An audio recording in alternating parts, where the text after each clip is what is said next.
Undoubtedly, one of the greatest influences of modern animation is the country of Japan, home to the style of anime and the studio giant known as Studio Ghibli. Hit after hit, their stories and reputation have traveled around the world and have graced the eyes of new audiences. Perhaps the most celebrated of the founding fathers, Hayao Miyazaki has left his mark in the world of animation with classics such as Nausicaa of the Valley of the Wind, Spirited Away, My Neighbor Totoro, Kiki's Delivery Service, Howl's Moving Castle, and Castle in the Sky, which is my personal favorite and honestly doesn't get the recognition like Miyazaki's other respectable works. There is one film, however, that I have grown respect for over the years, that being Miyazaki's fantasy epic, Princess Mononoke. I believe there to be an important aspect to this film that I would like to shed some light on, and how it is something to take note of for the sake of Western entertainment.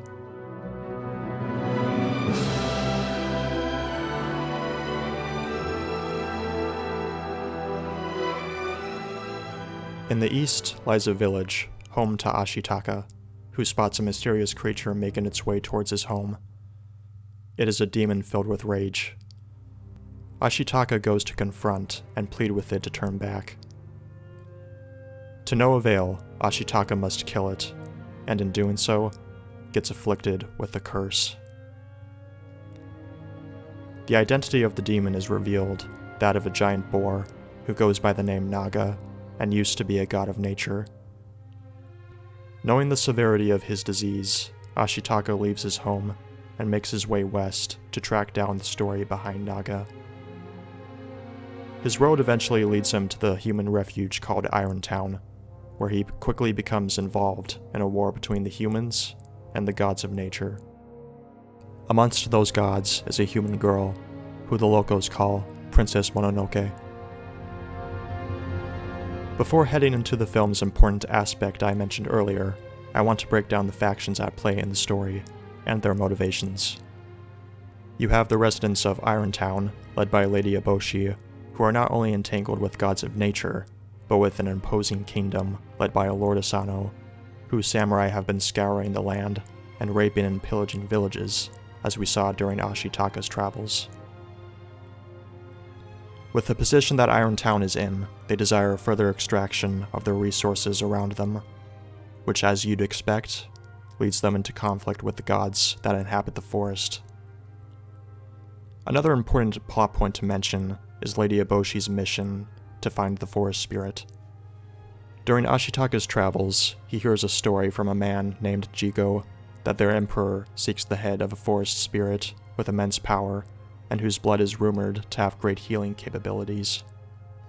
Knowing this, Lady Eboshi is determined to find it and feels that it will win the favor of the emperor and end up helping Iron Town in the long run.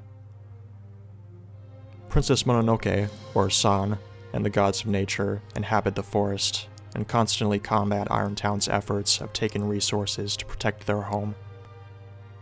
Each god has a tribe of their own, with San belonging to Moro's tribe of White Wolves. There was Naga, who I mentioned earlier, that had a tribe of his own, until it was wiped out by Lady Eboshi and the people of Iron Town. San intends to kill Lady Eboshi and any human that threatens her home or gets in her way. As far as Ashitaka is concerned, he doesn't join a side. Instead, he risks life and limb to make sure there are as few casualties as possible for both the humans of Iron Town and the gods of nature, all while battling the disease that is making its way through his body. As you have most likely picked up from all of these descriptions, the story deals with some touchy themes, such as environmentalism and the raping of the land. And the thing that I find to be paramount in a story like this is characterization. Most of the characters in Princess Mononoke present a range that is wide enough to allow for qualities and setbacks. Take the humans for example. Lady Eboshi's hubris prevents her from seeing the ramifications that will take place beyond her desire. And the residents of Iron Town have grown to be fearful of what roams outside of their walls. And if history has taught us anything, fear can easily slip into hatred.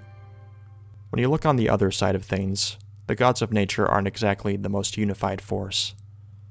Since there are different tribes, there are likely to be conflicting ideas between all of them. Okoto's pride drives him to lead an assault against the humans, despite Moro's objections. As expected, the confrontation ends in a bloodbath and leaves Okoto weak and barely clinging to life, resulting in him becoming a demon.